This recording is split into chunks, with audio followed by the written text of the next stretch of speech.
اور universal truth آ رہا ہے۔ قرآن حکیم کی دعوت کا امتیاز ہے کہ اس میں بالکل دو ٹوک بات ہوئی ہے۔ اللہ تعالیٰ کا کوئی رشتہ دار نہیں ہے۔ اللہ تعالیٰ اپنے جو بنائے ہوئے ڈیوائن اصول ہیں ان کے اوپر بالکل کوئی ٹالرنس دینے کے لیے، کمپرومائز کرنے کے لیے تیار نہیں ہے۔ اللہ کے ساتھ کسی کی کوئی رشتہ داری نہیں ہے۔ لیس بِأَمَانِكُمْ، کچھ نہیں بننا تمہاری امیدوں سے، تمہاری خواہشات سے، وَلَا أَمَانِيِّ أَهْلِ الْكِتَابِ، اور نہ ہی اہل کتاب نے کچھ اپنی وشفل تھنکنگز جو بنائی ہوئی ہیں، جھوٹی خواہشات، ان سے کچھ نہیں بننا۔ مَن يَعْمَلْ سُوءًا يُجْزَ بِهِ، جو کوئی بھی برا عمل کرے گا اس کی سزا پا لے گا۔ یعنی کسی کی خواہش سے کچھ نہیں ہونا، اور خواہش آپ کے سامنے ہے، کچھ بھی ہے تیرے محبوب کی امت سے ہے، حضور کی نسبت کی وجہ سے اللہ تعالیٰ میں چھوڑ دے۔ یہ ہے وہ اصل میں چیز جو دھوکے میں ڈالتی ہے لوگوں کو۔ نسبت کام آئے گی بشرطے کہ اعمال بھی درست ہوئے، اور اگر اعمال درست نہ ہوئے تو صحیح مسلم میں واضح حدیث ہے، اللہ کے محبوب صلی اللہ علیہ وآلہ وسلم نے فرمایا، جس کو اس کے عمل نے پیچھے چھوڑ دیا، اس کا نسب، اس کی رشتہ داری، اس کا اعلیٰ خاندان کا ہونا اسے آگے نہیں لے کے جا سکتا۔ حتیٰ کہ اس کا کلائمیکس ہے بخاری اور مسلم دونوں میں، اللہ کے محبوب صلی اللہ علیہ وآلہ وسلم نے فرمایا، اے میری بیٹی فاطمہ، میرے مال سے جو تو نے لینا ہے لے لے، اگر اللہ کے حضور تو پکڑی گئی تو میں تیرے کچھ کام نہیں آؤں گا۔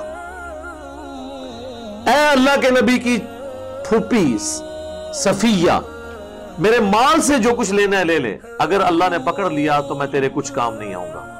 اے اللہ کے نبی کے چچا عباس بن عبد المطلب، میرے مال سے جو کچھ لینا ہے وہ لے لو، لیکن اللہ کے حضور تم پکڑے گئے تو میں تمہارے کچھ کام نہیں آؤں گا۔ اب مجھے بتائیں اس سے زیادہ کھول کے کیا بیان کیا جا سکتا تھا؟ لیکن ہم لوگ اپنی وشفل تھنکنگز میں کہ ٹھیک ہے جی ہماری نسبت ہے، ہمیں بچا لے گی، اور یہ تصویر کا ایک رخ ہے کہ ہمیں بتایا گیا کہ اللہ کے محبوب صلی اللہ علیہ وآلہ وسلم شفاعت کریں گے، یقیناً کریں گے، لیکن بالإذن ہوگی، جس کے لیے اللہ چاہے گا اس کے لیے شفاعت کریں گے۔ لیکن تصویر کا دوسرا رخ اس سے زیادہ خطرناک ہے، اور وہ ہے سورۃ الفرقان کی آیت نمبر 30، وَقَالَ الرَّسُولُ يَا رَبِّ إِنَّ قَوْمِ اتَّخَذُوا هَذَا الْقُرْآنَ مَهْجُورًا، اللہ کے نبی شکایت کریں گے قیامت کے دن، اے اللہ میری قوم نے قرآن کو پیٹھ کے پیچھے ڈال دیا۔ تو جو قرآن کو چھوڑے گا اللہ کے نبی علیہ السلام اس کے خلاف شکایت کریں گے۔ صحیح مسلم میں ہی حدیث ہے، القرآن حجت لک او علیک، قرآن یا قیامت کے دن تیرے حق میں حجت ہوگا یا تیرے خلاف حجت ہوگا۔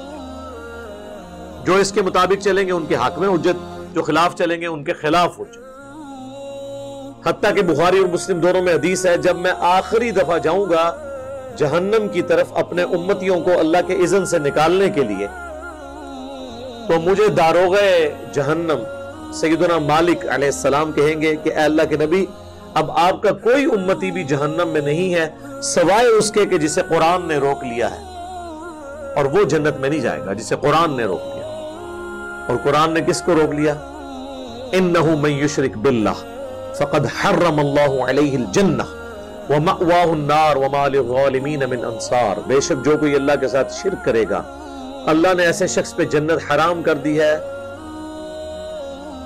اس کا ٹھکانہ وہاں پر جہنم ہوگا، اور وہاں پر اس کا کوئی مددگار نہیں ہوگا۔ حتیٰ کہ بخاری اور مسلم دونوں میں حدیث ہے، اللہ کے محبوب صلی اللہ علیہ وآلہ وسلم نے فرمایا، اللہ تعالیٰ نے ہر نبی کو ایک مقبول دعا دی تھی جو اس نے اس دنیا میں ہی کر لی، اور میں نے اپنی دعا اپنی امت کے لیے سنبھال کے رکھ دی ہے۔ قیامت والے دن اس دعا سے میں اپنے امتیوں کے حق میں شفاعت کروں گا، اور میری شفاعت سے ہر شخص کو نفع پہنچے گا جو میرا امتی ہے، سوائے اس شخص کے کہ جس نے دنیا میں اللہ کے ساتھ شرک کیا۔ شرک is the most sensitive issue in the sight of Allah، اللہ کی نگاہ میں سب سے زیادہ حساس معاملہ شرک کا ہے۔ تو جس نے برے اعمال کیے وہ کرتوت کا انجام دیکھ لے۔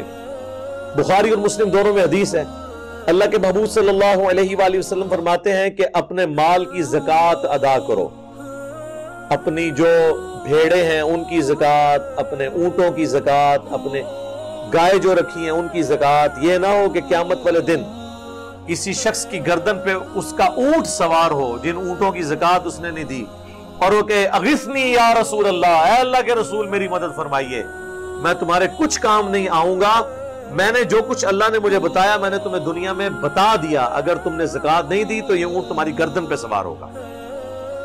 یہ نہ ہو کہ تم میں سے کوئی شخص قیامت کے دن اس حال میں آئے اس کی گردن کے اوپر اس کی گائے سوار ہو، ان گایوں کی جن کی زکات نہیں دی ہوئی، اور وہ چیختا ہوا کہ اغثنی یا رسول اللہ، اے اللہ کے رسول میری مدد فرمائیے، میں تمہارے کچھ کام نہیں آؤں گا، میں نے اللہ کا پیغام دنیا میں تمہیں پہنچا دیا تھا۔ یہ نہ ہو کہ تمہاری گردن پہ بکریاں اور بھیڑیں سوار ہوں جن کی تم نے زکات ادا نہیں کی، اور تم کو اغثنی یا رسول اللہ، اے اللہ کے رسول ہماری مدد فرمائیے۔ یہ ہم بچپن میں جناب یہ بیج لگایا کرتے تھے، وہ انجمن طلباء اسلام ہوتی تھی نا بریلوی مکتب فکر کی ایک سمجھ لیں اسٹوڈنٹ ونگ، جس طرح جماعت اسلامی کی ہے نا جمعیت طلباء، اسی طریقے سے مسلم لیگ کی ایم ایس ایف ہے، پیپلز پارٹی کی پی ایس ایف ہے، اور تحریک انصاف کی آئی ایس ایف ہے، اس طرح بریلویوں کی ایک جماعت ہوتی تھی اے ٹی آئی۔ آج بھی جو اسلامی یونیورسٹی بھاولپور ہے اس میں ان کا زور ہے، باقی آلموسٹ تو انہوں نے وہ بیج بنائے ہوتے تھے اغثنی یا رسول اللہ۔ اس وقت تو ہمیں یہ پتہ ہی نہیں تھا کہ یہ نعرہ جہاں سے لیا گیا یہ تو کسی اور معنی میں آیا ہوا ہے، اس کے آگے لکھا ہونا چاہیے کہ اغثنی یا رسول اللہ ہم کہیں گے لیکن رسول اللہ ہمارے کچھ کام نہیں آئیں گے، کیونکہ انہوں نے دنیا میں ہمیں بتا دیا تھا کہ کیسے چلنا ہے۔ اور وہ بیج اس لیے لگواتے تھے کہ جو مرضی کریں اللہ کے نبی ہمارے کام آ جائیں گے۔ وہی بات جو ہم کہتے ہیں جو کچھ بھی ہیں تیرے محبوب کی امت سے ہیں، چور ہیں، ٹھگ ہیں، فراڈیے ہیں، حرام خور ہیں، بے نمازی ہیں، ہم نے تو صحیح نہیں بننا ہے، اللہ اسی طریقے سے ہمیں قبول کر لے، جو کچھ بھی ہے تیرے محبوب کی امت سے۔ اور میں کہتا ہوں کہ اگر دنیا میں مورل لاز ایکٹیو ہوتے نا، اسی وقت آ کے سر کے اوپر جوتی پڑتی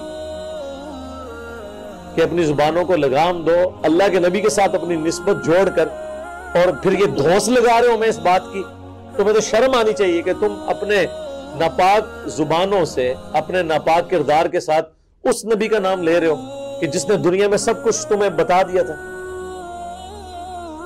تو یہ آگے جوتیاں پڑ گئی تھی۔ تو یہ اللہ کا یونیورسل جو ٹروتھ، ایک یونیورسل قانون ہے، یہ سورۃ البقرہ میں بھی آیا تھا، کچھ نہیں بننا، نہ تمہاری خواہشات سے نہ اہل کتاب کی خواہشات سے۔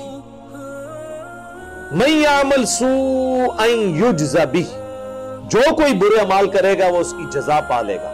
جزا کا مطلب سزا، بدلہ، عربی میں جزا کہتے ہیں بدلے کو۔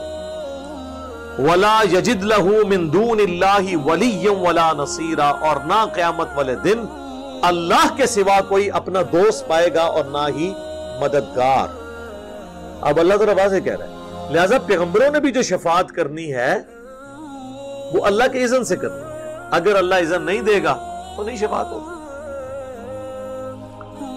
وَمَن يَعْمَلْ مِنَ الصَّالِحَاتِ، اور جو کوئی کرے گا نیک اعمال، من ذکر او انثى، چاہے وہ دنیا میں مرد تھا یا عورت، وَهُوَ مُؤْمِنٌ، لیکن تھا ایمان والا۔ صرف نیک اعمال سے کچھ نہیں بننا۔ لوگ کہتے ہیں مدر ٹریسا نے اتنی خدمت کی، بھئی اللہ تعالیٰ کو اس کی اس خدمت سے کوئی غرض نہیں اگر اس نے اللہ کو نہیں پہچانا۔ اللہ کے لیے تو سب سے سینسٹیو چیز توحید تھی۔ ہاں توحید سلامت ہے، عقید آخرت درست ہے، ختم نبوت کا عقیدہ درست ہے، پھر اعمال سے ظاہر ہے کہ فائدہ مند ہوگا۔ تو اللہ کا ہمارا ہے ہوا وہ مومن فاولئک یدخلون الجنہ، تو ایسے لوگ پھر جنت میں داخل کیے جائیں گے۔ ولا یظلمون نقیرا، اور ان کے اوپر ظلم نہیں ہوگا ایک تل کے برابر۔ فمن یعمل مثقال ذرۃ خیرا یرہ ومن یعمل مثقال ذرۃ شرا یرہ، جس نے ذرے کے برابر بھی نیکی کی وہ اس کا اجر پالے گا، اور اس نے ذرے کے برابر بھی گناہ کیا تو اس کی سزا بھی بھگتے گا۔ اچھا یہاں پہ لوگ کہتے ہیں اللہ تعالیٰ چاہے تو چھوٹی سی بات پہ بخش دے۔ آج تک آپ ان لوگوں سے یہ نہیں سنیں گے کہ اللہ تعالیٰ چاہے تو چھوٹی سی بات پہ پکڑ دے۔ اللہ تو دونوں چیزوں کی بات کر رہا ہے، تو یہ آدھا دین کیوں پیش کیا جا رہا ہے؟ وہ جی بخاری مسلم میں حدیث ہے، ایک بدکار عورت تھی، اس نے اپنے موزے میں ایک پیاسے کتے کو پانی پلایا، اللہ تعالیٰ نے اسی وجہ سے اس کو بخش دیا، کنویں سے نکال کے وہ چمڑے کے موزے میں۔ تو اللہ تعالیٰ چاہے تو چھوٹی سی بات پہ بھی بخش دے۔ اس حدیث کے بتانے کا مقصد کیا نبی اسلام کا یہ تھا کہ زنا عام کیا جائے اور اس کے بعد موزے میں پانی پلا دیا جائے؟ اس کا مقصد یہ تھا کہ اللہ کی رحمت سے نا امید نہیں ہونا، اپنی کوشش کرنی ہے۔ اور نبی اسلام نے اسے بیلنس کیسے کیا کہ بخاری مسلم دونوں میں حدیث ہے کہ ایک بڑی نیک عورت تھی، اس نے ایک بلی کو قید کر دیا اور وہ بھوکی پیاسی مر گئی۔ نبی اسلام نے فرمایا وہ اپنے اس ایک عمل کی وجہ سے جہنم میں، نیک ہونے کے باوجود۔ تو چھوٹی سی بات پہ اللہ تعالیٰ پکڑ بھی لیتا۔